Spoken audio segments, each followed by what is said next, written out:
Hello students, today we discuss about computer networking. What is a computer network? Computer network is a collection of computers that are interconnected for the purpose of sharing data and resources. It means network दो या दो से ज़्यादा computer का समूह है जहाँ पर हम file sharing, data sharing, printer sharing जैसी चीज़ यूज कर सकते हैं. The connections between the computers and other devices are established either using the cables or through the wireless medium.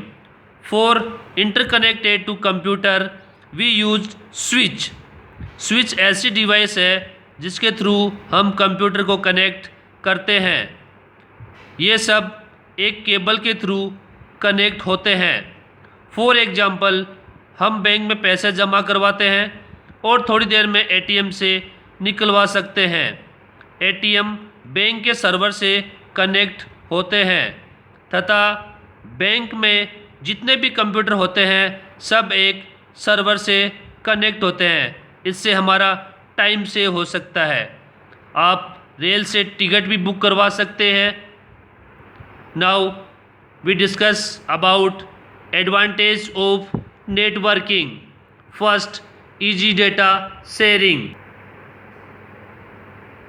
Computer networking has made it easy to share useful information instantly.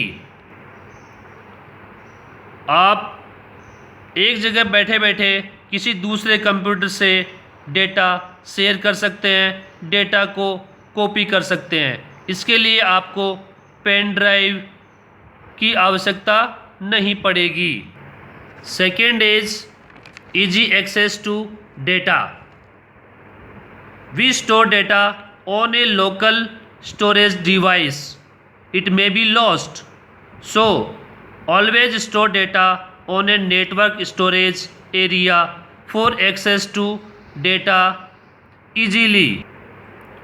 Third is cost effectiveness. As we don't need to buy more printer, we can use one printer and share that printer to other user of network. Fourth is no need to keep hard copies of documents. In a computer network, we share always soft copies of documents. So no need to keep hard copies of documents.